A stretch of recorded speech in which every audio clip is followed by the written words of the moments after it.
guys, we're going to be going over this week at Bungie TWAB, May 18th, 2023. So let's get into it.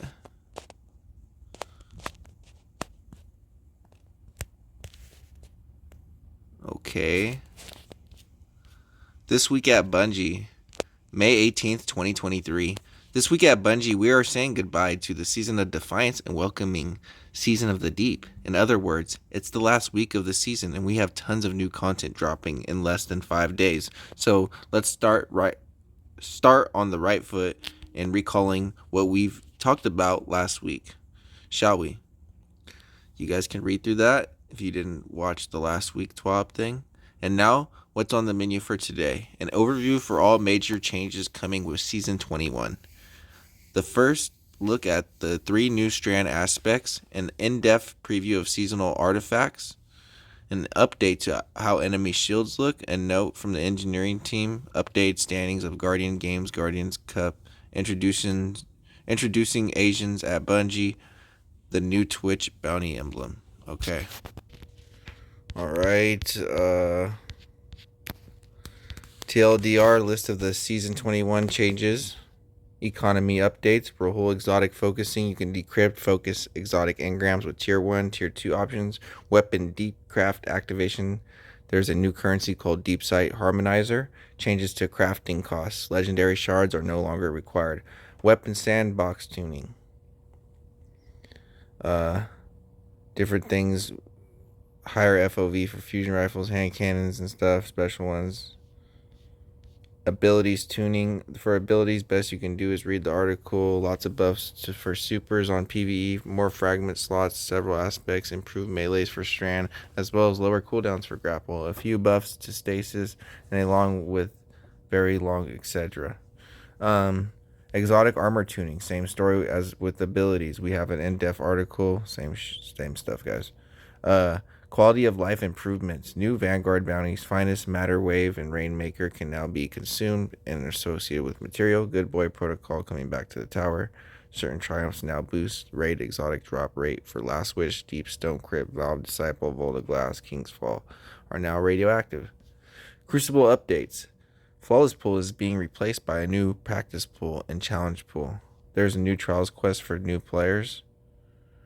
Some trials passages have been adjusted to provide a better experience. Elimination is out and Dominion will now be the core game mode for trials. Gilding, the Flawless Seal, has a new requirements. 3 new outstanding aspects. Hunter threaded aspect. Oh, they're showing the gameplay of the new Hunter aspect. Activate your class ability to leave behind a decoy of woven strand matter that draws attention for nearby combatants after taking significant damage, or when combatants approach, the decoy detonates, dealing damage and releasing threadlings that seek out and attack nearby targets. So let's see the new aspect.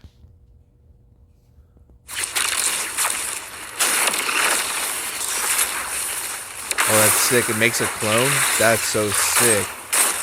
And the threadlings chase him too. You guys see that? Let's watch that one more time. Can we get a higher quality here on Bungie's little website over here?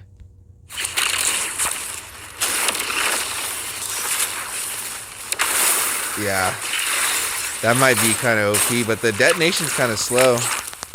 That's sick though. I like that. Alright, let's see the Titan one. Wow, sliding, activate your charge melee ability to leap into the air, knocking nearby targets away, dealing damage. While airborne, activate the charge melee again to launch a cluster of damaging, unraveling projectiles. Repeatedly activating melees will chain additional throws. So let's check it out. Hold on. We got it all HD? Okay.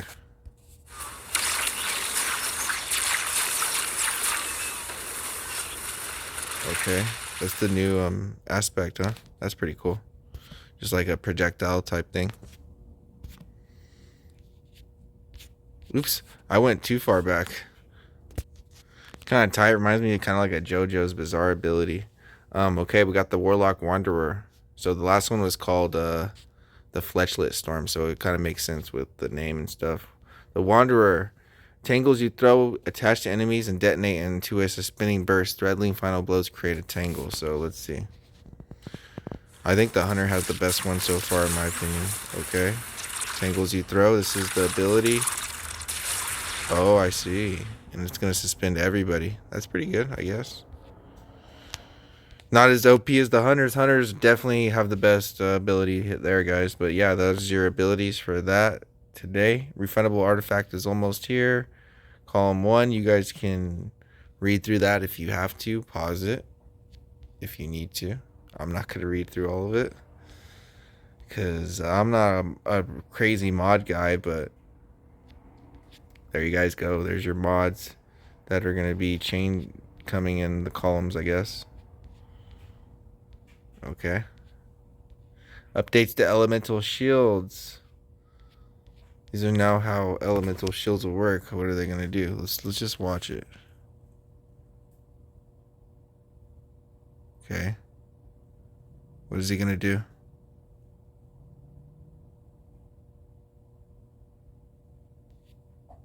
Oh, maybe you take less damage.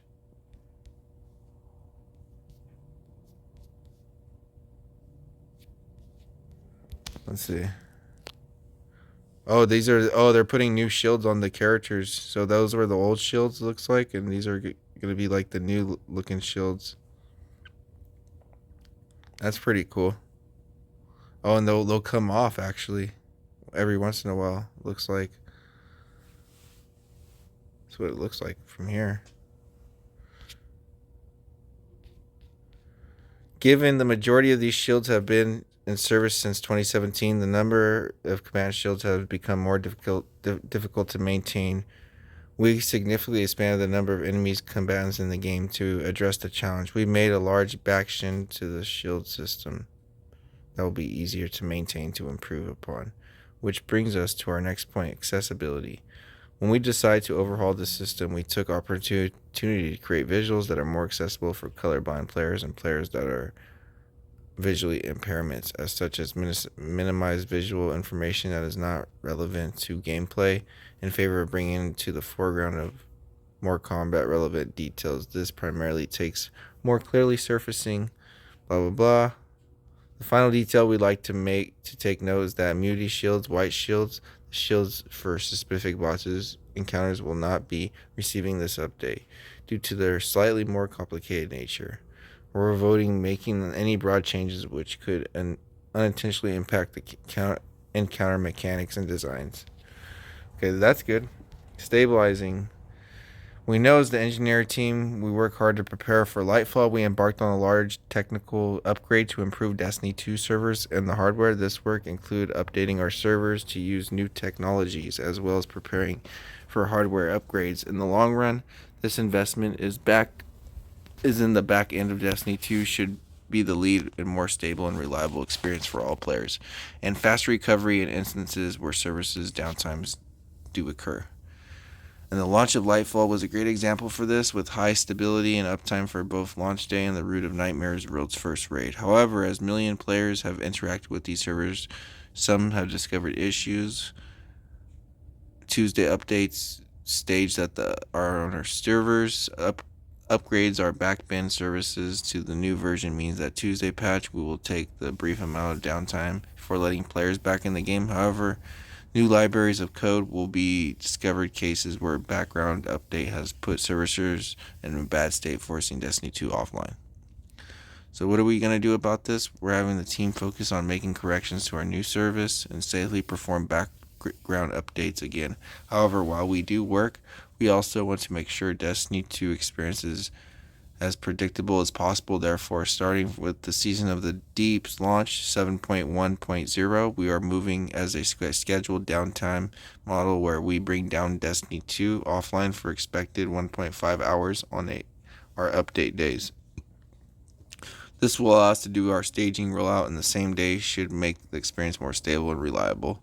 In the meantime, you will continue to monitor, perform upgrade hardware, and to increase service reliability and work to give you a great experience each time you play the game. Guardian Games is coming to an end. First place Titans, second place Hunters, third place Warlocks. Blah blah. You guys can see the Guardian Games Asians at Bungie. May is the Asian and Native American Hawaiian Pacific Islander Heritage Month, and we're proud to introduce Asians at Bungie. Discrimination, all that stuff, guys. You guys know what it is. Shout out to all the beautiful Asian people out there.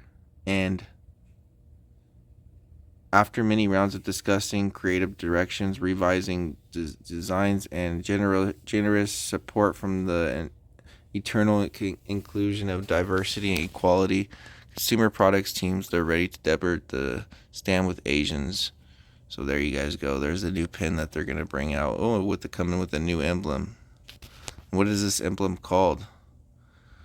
The design of the pin reflects Bungie's geographical relationship with the AANHPI communities across within the Pacific Ocean. The background is a topographical outline of the Pacific Ocean. The clouds represent our one sky, and the 7 plated tea flower is our hope in sharing a cup of tea with our 7 continents.